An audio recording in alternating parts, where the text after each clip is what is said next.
Kim started to struggle when she saw Stephen.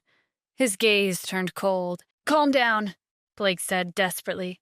"She's not hurt." Stephen shot him a glare before kicking him away and heading over to Kim's side. He removed the cloth from her mouth. "Kim, are you okay?" Kim managed a nod. She was relieved to see him. Corey glanced at Blake on the floor in disappointment. "What's wrong with you? You couldn't even deal with a small fry like him." The dignified leader of the Santa Ana gang losing to a freeloader husband. What a joke, Mason's son said. Blake got to his feet, furious at the humiliation he just went through. He clapped his hands, and his underlings rushed into the room and blocked the entrance. "It's not 8 o'clock yet. Since you've arrived early, don't even think about leaving. I'll show you the strength of the Santa Ana gang." Stephen cast him a glance from the corner of his eye. "The Santa Ana gang has been causing trouble on the streets lately. Were you the one behind it?" "That's right. I suggest you surrender, or else neither you nor your wife will leave this place alive." "You think a crowd of can stop us from leaving?" Before Blake could respond, a crash sounded outside the room. One by one, his lackeys fell, and soon the doorway was clear. A tall man with a pair of knives in his hands rushed into the room. Several people followed him inside. "Arlo?" Corey exclaimed in disbelief. Corey pointed at Stephen. "You came at the right time. Help me get rid of this." "Sure," Arlo replied, but instead of walking over to Stephen, he went up to Corey and "Sorry, Mr. Adams is my boss now." Arlo ignored him. He expertly spun the knives in his hands as he stepped closer. Corey was familiar with the thought process of an assassin. In his moment of desperation, he finally remembered his identity. "Stephen, you can't let them kill me. My dad is the second in command of the Commerce Guild." "So you're Carter's son," Stephen said. "I do see some resemblance. No wonder you're so full of yourself. How about you give your dad a call and ask him to come and save you?" "Are you serious? It'll be the end for you when he comes." "Don't worry, I'll wait for your dad." Stephen didn't look like he was joking, so Corey instructed Mason's son and Benjamin's son to call Carter. "What are you guys waiting for? Hurry up. If I get hurt here, my dad won't let either of you go." The two of them started panicking and quickly gave Carter a call. "What did you say? Someone's threatening my son?" After hearing something like that, how could Carter sit still? He rushed to the gambling den and saw Corey backed into a corner. "What's going on here?" Corey pointed at Stephen. "He's the one behind this." Carter turned to look. "Who would dare?" The words died on his tongue the instant he saw Stephen. He subconsciously felt the urge to greet him respectfully, but the look in Stephen's eyes stopped him. Besides remembering that Stephen had warned him not to expose his identity, he realized that Corey had offended the Grand Palace Master. That useless son of his. Corey was confused when Carter stood in silence. "Dad, what are you—" Before he could finish his sentence, Carter hit him across the face. Carter hurried over to Stephen and lowered his head. "Mr. Adams, I apologize for the trouble my son has caused you. I'll discipline him when we get back." Stephen's gaze bore into him. "I don't want to see your son or the other two behind him again. As for the Santa Ana gang, your Commerce Guild should know how to handle them, right?" "I understand, Mr. Adams." Carter held his breath and stayed in that position until Stephen left the room with his wife. "Corey, we're going home. You'd better be prepared for the consequences of what you did today.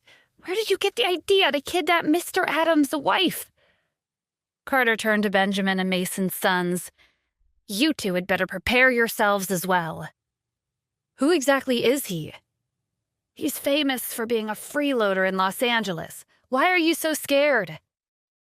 "Mr. Adams is someone who can annihilate the Commerce Guild with only a few words." By the time Stephen drove Kim back to the Haynes family's house, the Wyvern Group's events had already ended. Gordon and Mavis had returned home, and they were thrilled to have attended such an important event. However, everyone's expressions darkened upon hearing of Kim's kidnapping. "It's obvious they're targeting the Haynes family," Gordon said. "It was only this morning when Mr. Lucero delivered the invitation, and right after, Mr. Carter's son, Corey, kidnapped Kim. Looks like this was a warning from the Commerce Guild." That may be true, but we have the support of the Wyvern Group now. Mr. Lucero acquired the company without notifying the Commerce Guild. With him on our side, what is there to be afraid of? Mavis's reasoning earned a nod of approval from the majority of the family, except for Cohen. As far as I know, that's not what happened. Kim's kidnapping had nothing to do with Mr. Lucero's invitation. I work for the city, so I know more than anyone here. I heard that a few days ago, Kim's husband did something to Corey's lover, Caroline. He kidnapped her to take revenge. Stephen smiled in amusement. As expected from someone who worked in the government, news traveled fast. Everyone turned to Stephen. What? So this happened because of him? We never expected anything from him. He's incompetent, but he's always causing trouble for us. Just great. Our connection with the Wyvern Group hasn't been established yet, and we've already offended the Commerce Guild. We should have just kicked him out of the family a long time ago. Kim was upset after hearing them criticize Stephen. When Corey kidnapped her, neither Gordon nor Mavis was around, so no one in the Haynes family cared about her well-being. Stephen was the only one who came to save her. He even came alone. After everything he did for her, the only thing the Haynes family knew how to do was point fingers at him. Thinking back on her short time in the gambling den, Kim remembered that Stephen had Corey right across the face before Carter arrived. He'd even threatened Benjamin and Mason's sons. She didn't know why Carter was so respectful towards Stephen, but even if he was to let it go, there was no reason for Benjamin and Mason to do the same. Grandma, Grandpa, we're all family. Please, help Stephen. Mavis frowned. He offended the Commerce Guild. How are we supposed to help? Truthfully, they could ask Mr. Lucero for assistance, but that didn't seem appropriate since Stephen was nothing but a freeloader. And if they were to plead with the 3 leaders of the Commerce Guild, that would be like inviting to their doorstep. "Kim, I'll give you 2 choices," Gordon said. "Divorce Stephen and we'll kick him out of the family. Or leave the Haynes family together with him and distance yourselves from us." I'm not getting a divorce, Kim said. Kim's firm answer warmed Stephen's heart. "Grandma, Grandpa, is this all the Haynes family is capable of? A mere company is enough to make you shake in your boots? I'll tell you right now, the Commerce Guild doesn't hold a grudge against our family, and their 3 leaders will come and apologize to me." Kelly's husband snickered. Who do you think you are? Why would they personally visit us just to apologize to you? Do you think you're the owner of the Wyvern Group? They've been like this since they came to Santa Ana a while ago, Kelly said. They only know how to talk big.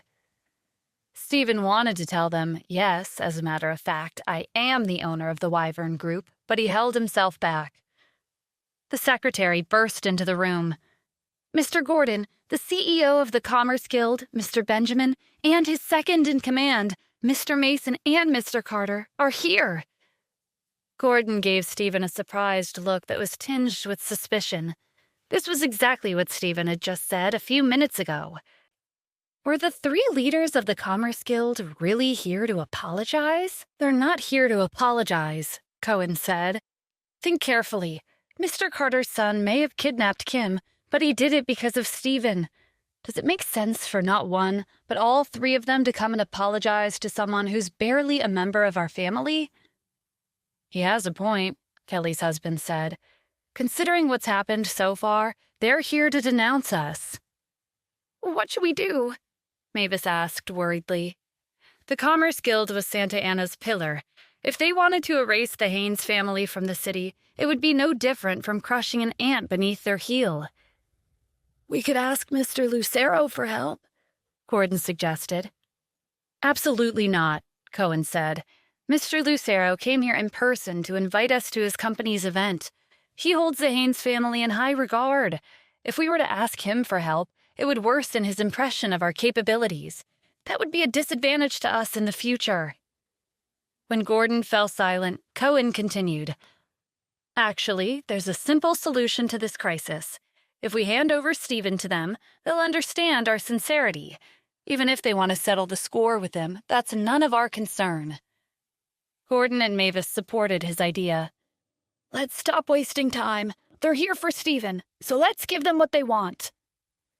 Despite Kim's protests, the members of the Haynes family dragged Stephen out of the house to the courtyard. Benjamin, Mason, and Carter were waiting for them. Gordon and Mavis welcomed them with a smile.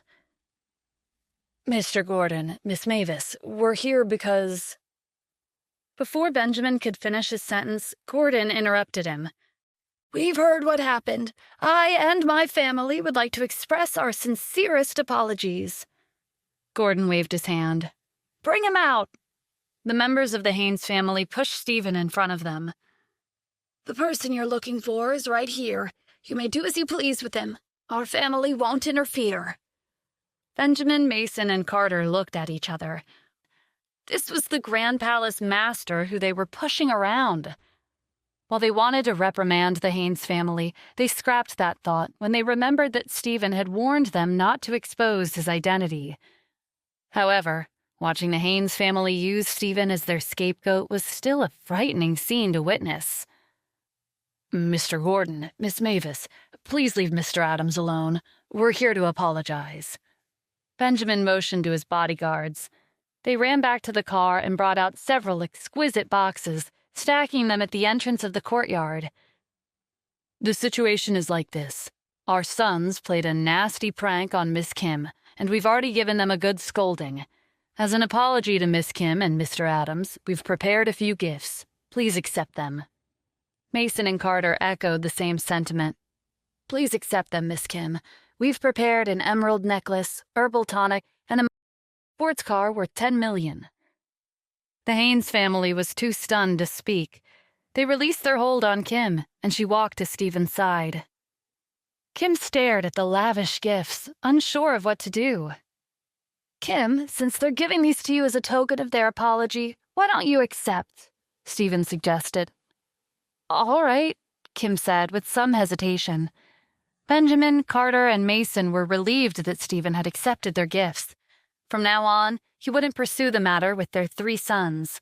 Their sons' lives may have been spared, but that didn't mean they hadn't suffered a punishment that would make everyone shiver just hearing about. Before taking their leave, the 3 of them exchanged short pleasantries with the Haynes family. After they drove off, everyone started talking all at once. The 3 leaders of the Commerce Guild had personally visited them to apologize. This had never happened before. "Maybe Stephen isn't just a freeloading husband," Gordon said suspiciously. "If that was the case, he wouldn't have let Kim be kidnapped," Kelly's husband said. "If you ask me, I think they came because of Cohen. He works in the government. Why wouldn't the Commerce Guild think highly of him?" Kelly's husband was familiar with the authority of government officials because he had asked Cohen for assistance multiple times in the past. Unlike this morning, Cohen hurriedly denied his involvement. "This has nothing to do with me." Even though he did hold a lofty position in the government, the Commerce Guild was in a different league. They practically ruled the city. To them, he was just another insignificant government employee. "Oh, it wasn't you?" Kelly's husband felt a little embarrassed by his incorrect assumption. He had been right this morning. He met Gianna's gaze and realized immediately the flaw in his judgment. "I understand now. It was Gianna and her family. Their future son-in-law, Edward, is currently serving in the military, and the commander of the military base in Santa Ana, Captain Riley, thinks highly of his abilities. I heard Edward was even accepted into the Special Forces and became the Commander-in-Chief's personal bodyguard. The Commerce Guild must have been afraid of our family's connection with the military, so they came to apologize in person." Stephen held back the urge to laugh. When had he ever had a personal bodyguard? However, when Gianna and her family heard Kelly's husband's reasoning, they felt like their status in the family had increased significantly. The rest of the Haynes family nodded along. His words made a lot of sense. Stephen and Kim have Gianna's family to thank for what happened today, and this means that these gifts belong to them. Right, it's all because of Gianna's family that they got away unscathed. Gianna's son-in-law sure is competent for his young age. Kim was astonished by how quickly the Haynes family had changed their minds and spun the situation in their favor. Benjamin, Mason, and Carter had specifically stated that these gifts were for her and Stephen as an apology. Gianna's daughter was smug about the fact that Edward was her boyfriend. She acted like she was the star of today's show. When she was about to pick up one of the gift boxes, Stephen interjected. "Everyone heard that these gifts are for Kim. If I tell the Commerce Guild that you guys stole the gifts from her, how do you think they'll react?" Gianna's daughter paused and withdrew her hand. It was clear that Stephen's warning had scared her. The others were also a little taken aback. They didn't expect Stephen to counter with a reasonable argument. He was correct. Benjamin, Carter, and Mason had declared that these gifts were for Kim and Stephen. No one else had the right to take them away. Gianna's daughter stared at the gifts with longing in her eyes. Each and every one of them was priceless. If she had them in her possession, she would come out on top of all her other wealthy friends. Gianna comforted her daughter. "Don't be hasty. Let Kim have them. Sooner or later, they'll fall into our hands. Edward is our trump card, remember?" Gianna's daughter reluctantly gave in. Stephen's satisfied smile infuriated the Haynes family, but they could only ask the mansion staff to load the expensive gifts and transport them to the Riverview Villa. No one in the family said anything as they watched the gifts disappear from their courtyard. But Gianna's husband couldn't take this lying down. "Our family was the Wyvern Group's VIP guest, and even the 3 leaders of the Commerce Guild came to apologize to us. What's more, Kim is the vice president of our company. Therefore, it's a disgrace for someone like Stephen to be her husband. He may not be as well known in Santa Ana as in Los Angeles, but if this were to get out, what do you think would happen to our family's reputation?" Stephen narrowed his eyes. "So what do you want? Are you telling me to divorce Kim?" Of course not. From Kim's attitude just now, Gianna's husband was aware of how difficult it would be to get them to divorce. That was why he'd come up with another idea. "All I'm saying is that, as her husband, you should at least be able to match up to her. I know that's hard for you to do, but you should at least have a proper job." Mavis voiced her agreement. It's not like you have anything to do anyway. Spend your free time searching for a job. First, start small and find a proper job. Second, within 3 months, get a management position. If you fail, you and Kim will have to get a divorce. How about it, Stephen? Will you accept this bet? How could Mavis let go of an opportunity to get rid of Stephen?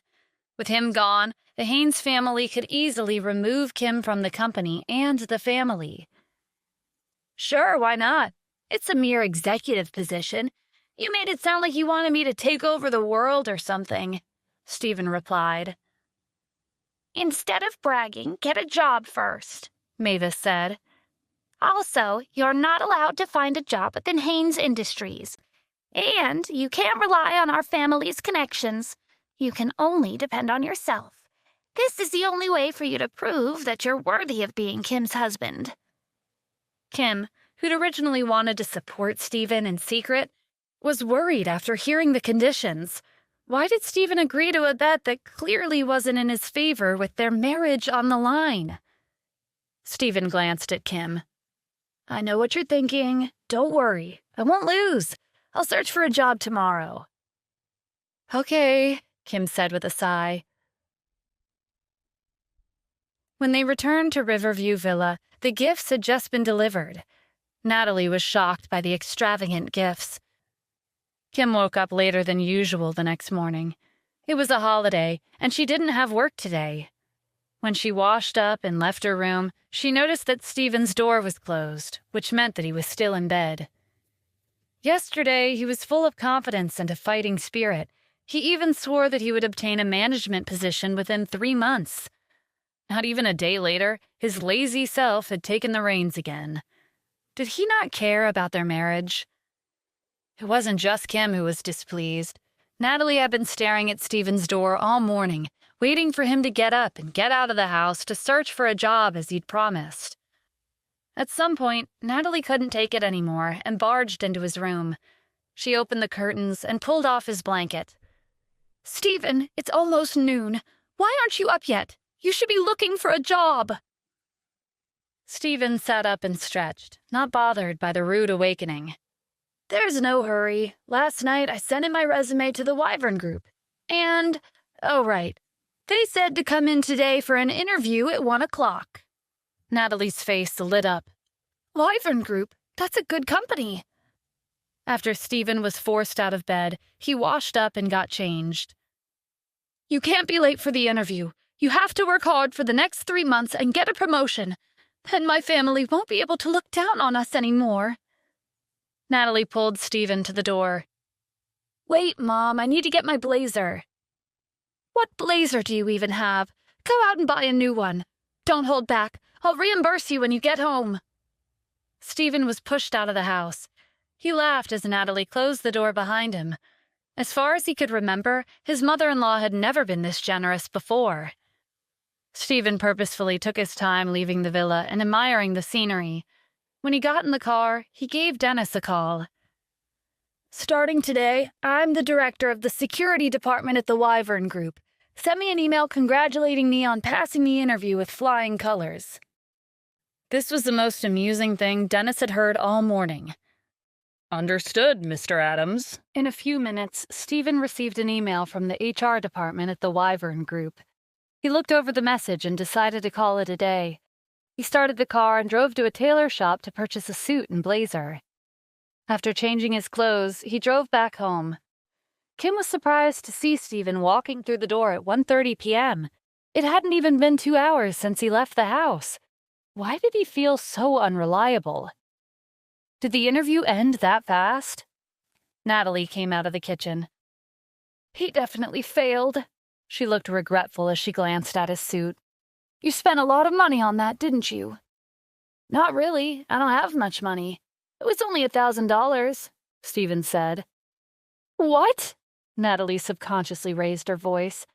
$1,000? You failed the interview and even wasted that much? Mom, calm down, Kim said. Stephen crossed his arms. Who said I failed the interview? When did I say that? Kim had her doubts. Did you pass? Stephen took out his phone and opened the email from the Wyvern Group. Here, take a look. Hello, Mr. Adams. Congratulations on passing the interview with the Wyvern Group. Starting tomorrow, you will officially assume the position of the Director of the Security Department. When Kim saw the sign representing the Wyvern Group in the email, her smile blossomed like a flower. Stephen, you really passed the interview? Of course. Who do you think I am? Natalie looked over Kim's shoulder and skimmed the email. I thought you were interviewing for a higher position, but you interviewed to become a security guard? How are you planning to get promoted to a management position within 3 months? Mom, look carefully. This isn't an ordinary security guard position. It's the Wyvern Group's one and only Director of the Security Department. It is a management position. Stephen emphasized the words Wyvern Group on purpose. Regardless of his position, the Wyvern Group was an esteemed company in Santa Ana. Even to wealthy families, the lowest-ranked positions could be worth bragging about. That was enough to convince Natalie.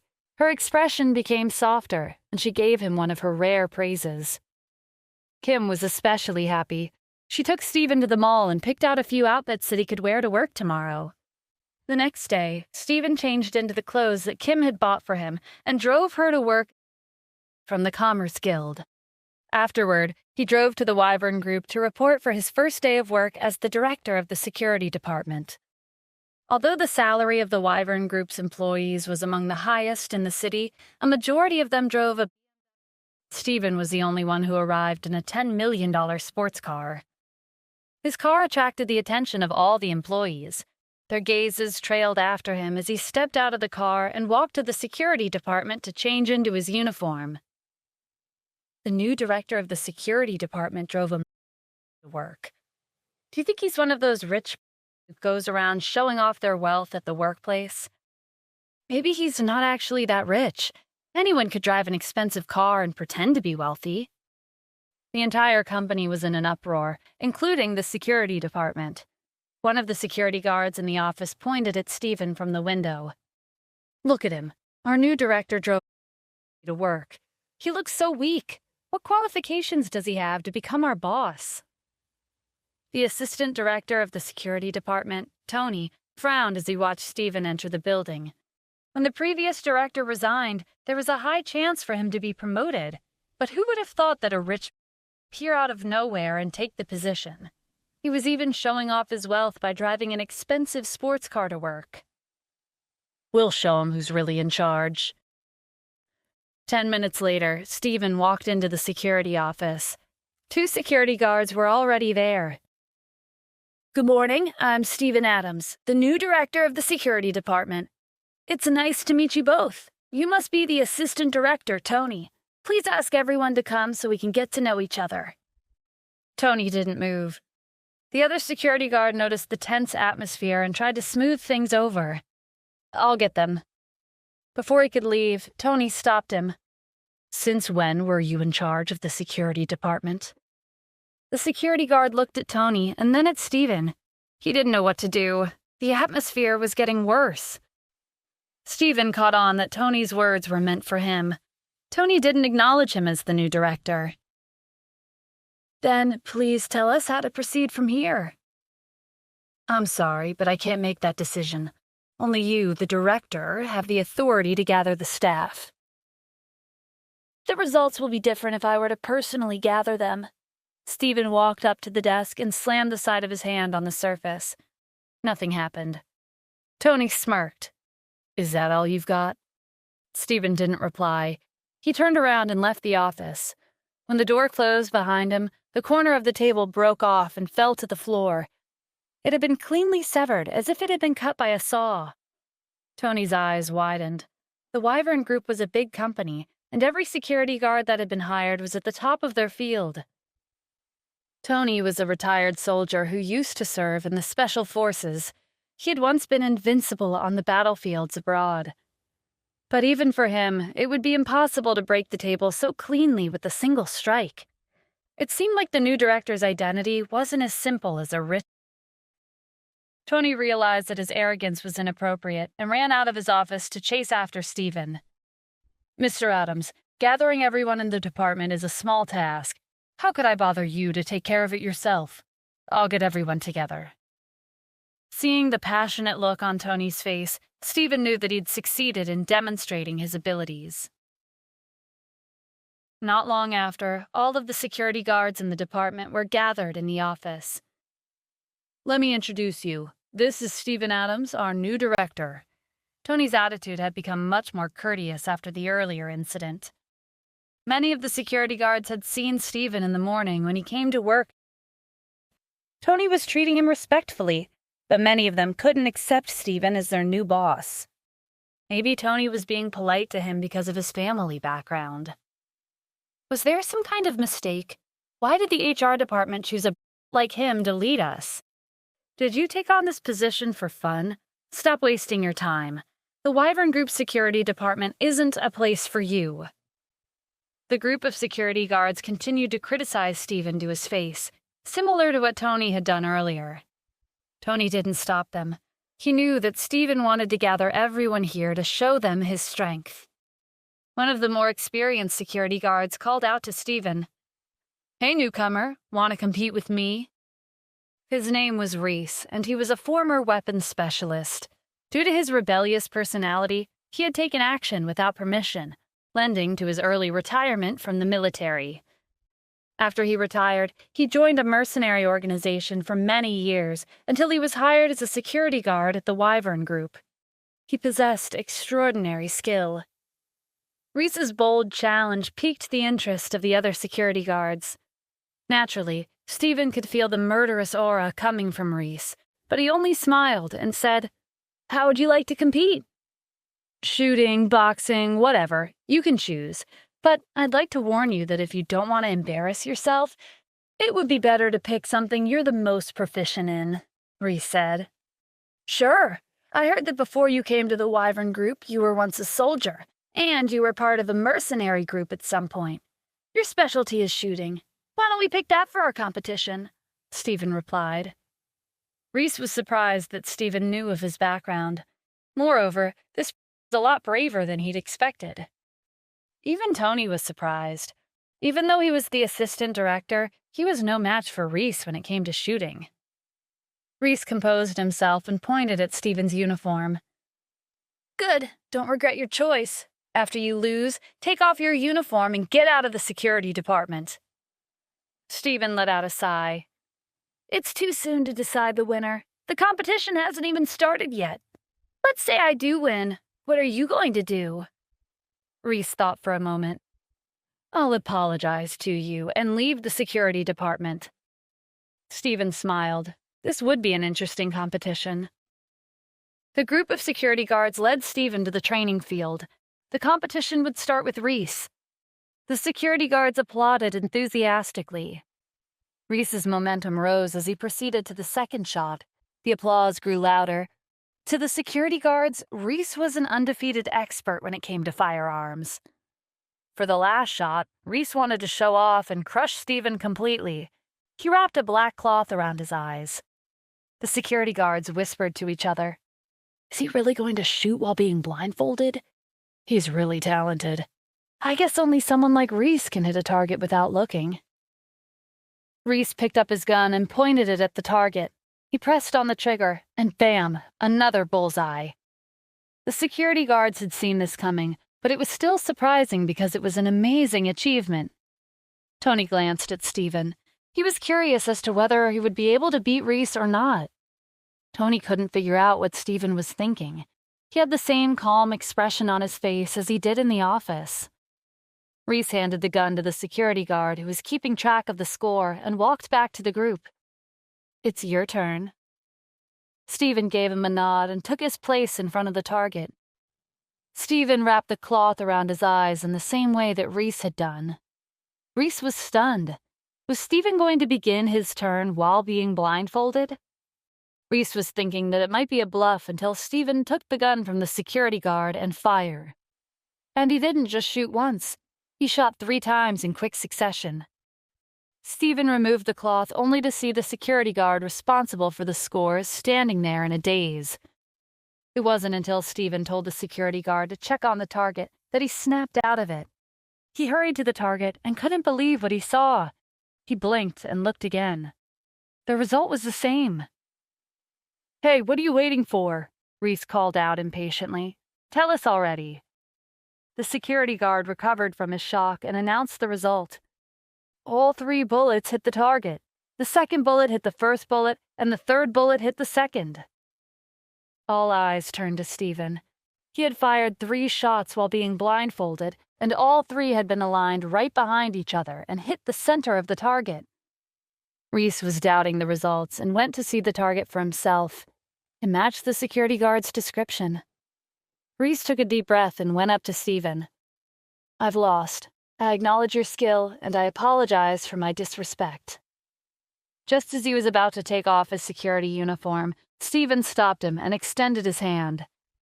"You can stay. The Wyvern Group needs a talent like you. Yes, you did lose, but losing to me isn't something to be ashamed of. After all, a genius like me is 1 in a billion." Reese's stern expression broke into a smile as he shook hands with Stephen. With this short competition, the security department was convinced of Stephen's skill and acknowledged him as their new boss. After establishing his position in the security department, Stephen used the excuse of going on patrol to head up to the CEO's office on the top floor of the building. Dennis was the CEO, but he had no clue how to run a business. Stephen still had to handle most of the important decisions and operations of the company. For example, a new recruitment round and the marketing and promotion of a groundbreaking medical device. It was almost noon, and Dennis was sitting in the CEO's office with his legs propped up on the desk. He was leaning back in his chair and watching the popular TV show The Sound of Thunder at Sea on the flat-screen TV attached to the wall. Where had his days as one of the 4 great generals sweeping the battlefields gone? He had been reduced to a figurehead CEO, idling about in a stuffy suit, doing nothing but watching TV. The door opened, and Stephen walked in. Dennis took his legs off the desk and jumped out of his seat. He rushed over with a wide smile. "Mr. Adams, you're finally here." Dennis was trying to hide his anticipation as best he could, but it seemed like he didn't do a good job, because Stephen took one look at him and asked, "Are you bored, Dennis?" Letting Dennis, who had no interest in business, sit around could be considered a type of torture. "Of course not." Dennis sat Stephen on the couch and asked impatiently, "What's our next move?" First, you should relax. Second, I've decided to issue a recruitment notice. We'll be hiring a vice president, director of finance, legal advisor, and other major department heads. Our goal is to weed out corruption in the company. Lucas and the 3 leaders from the Commerce Guild were in control for a long time. Because of them, our company's finances are short. We'll need to find a solution. "Mr. Adams, that's a great idea," Dennis said excitedly. "If we hire a vice president, I won't have to do anything, and I can leave everything to them." That's why we have to be careful when choosing the right candidate for the job. Whether it's talent or personality, they have to be competent in all areas. Their annual salary can be a little higher. I believe there will be many applicants. I'll personally conduct the interview and select the best candidate. After all, your assistant must be capable. "Thank you, Mr. Adams. I knew you cared about me." Dennis's days of watching TV in a stuffy suit were soon to be over.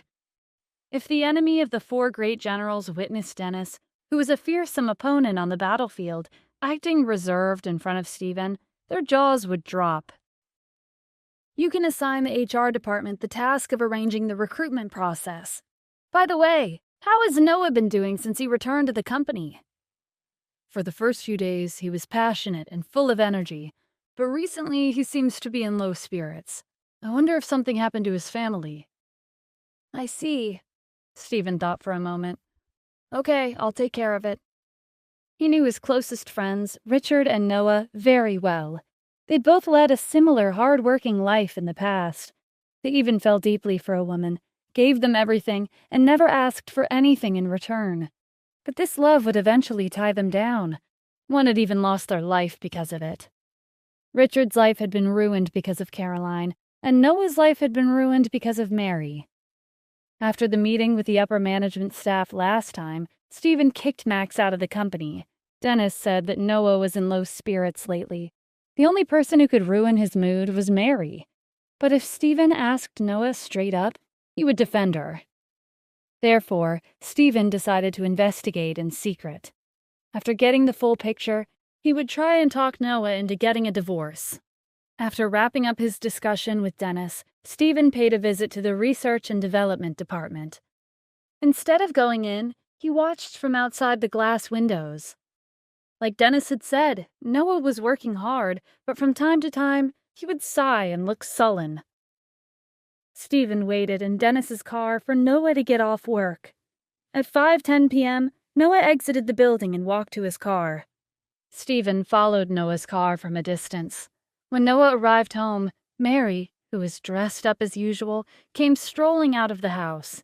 She stopped in front of the driver's seat and held out her hand. "Give me the car keys." Noah's face darkened. "Are you going to see that man again?" Mary immediately started acting defensively. "What man? I've been married to you for so many years, and I've suffered so much.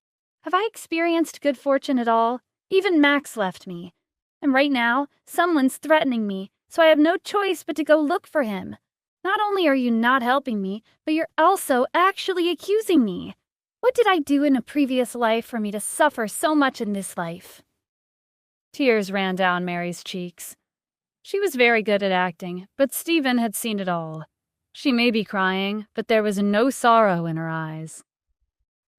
Noah's heart softened at Mary's tears. He gave her the car keys. "Okay, I was wrong. Don't cry. It's all my fault that I'm useless." Don't worry, Mary. I'll help you get rid of him. Mary wiped her tears with a tissue which she'd prepared beforehand. She was careful not to ruin her makeup. You? Get rid of him? And how exactly are you planning to help? If you must know, he's much richer than us. It wasn't easy for you to get your job back at the Wyvern Group. If you offend him, he can make you lose your job in an instant, and you'll be one of those on the streets tomorrow. Do you really want to lose everything you've achieved so far? Noah was stunned by her sudden change in attitude. He could never win against Mary. Not 6 years ago, and not now either. Regardless of how much Mary flirted around outside, whether it was in secret or right in front of him, he had always forgiven her. Noah could only sigh as he watched Mary get in the car and drive off. Stephen gave Jack a call. Keep an eye on Mary's location. Sometime later, Mary arrived at a hotel. A man came out and got in the passenger seat. Darling, give me a kiss. Don't. Mary pushed him away. Kole, I'm driving. It's dangerous. If you pull over, then it won't be dangerous anymore, right? Kole buried his face in Mary's shoulder. Stephen watched steer off course. Instead of following a straight path, it swerved and almost crashed into the railing on the roadside. They must really want to get into an accident. Stephen was aware of what Mary and the man were doing inside the car. When he first purchased, he took precautions and installed a camera inside the car. He could connect his phone to the footage at any time. His goal was to ensure Noah's safety until his life became more stable. After the situation with Richard, and with how much Noah had endured for the past 6 years, Stephen was afraid that something might happen to him. However, Stephen hadn't expected to inadvertently find out about Mary's nth affair with another man through this camera. 30 seconds later, it turned to normal. After passing an intersection, it stopped by the side of the road. Mary, whose clothes were now disheveled, gasped for breath as she leaned back against the driver's seat. My skills aren't bad, don't you think? Kole asked with a smile. Mary took off her seatbelt and leaned against his chest. Silence filled the car. After a moment, Kole spoke up. Does your husband not care about us? Who cares what he thinks? I told him you're from a rich and powerful family, and that if he were to go against you, he would get fired and live on the streets tomorrow. That was all it took to scare him. He let me drive off without a word. Kole laughed brazenly. You're so clever, darling. I heard your husband works for the Wyvern Group and that he has an annual salary of $1 million. Is that true? Mary tapped the dashboard. Mr. Adams from the Wyvern Group gave him this BMW. I don't know how either of them got their jobs back. That's perfect. Darling, can you do me a favor? Go ahead, tell me your request. Lately, my family has been limiting my finances, and tonight I'm supposed to participate in a car race with Calvin. It's embarrassing to say this, but I don't have enough money for the bet, so... Without waiting for Kole to finish, Mary cut in. Okay, how much do you want? Kole held up one finger. Not much, just $1 million.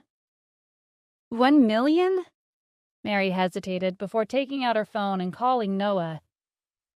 Hi, hubby. I just had a showdown with that man I told you about. I resisted with all my might and didn't let him touch me. But he told me that he wouldn't leave me alone unless I gave him $1 million. If I give him the money, he'll leave and won't bother me again. After a long silence, Noah's voice sounded from the other end of the line. Okay, tell him I'll prepare the money. Wait for my message. Mary smiled smugly when the call ended. It's done. Kole was skeptical. Are you sure your husband has $1 million? Don't worry. Even if he doesn't, he'll do everything he can to get it.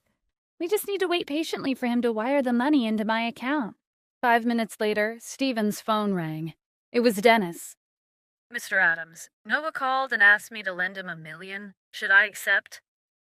Call Annika and tell her to transfer $1 million from the finance department. Noah had called Dennis without much hope, but to his surprise, his request was accepted. Noah transferred the money to Mary's bank account. Mary received a message from her bank. She showed Kole her phone. See that? 1 million.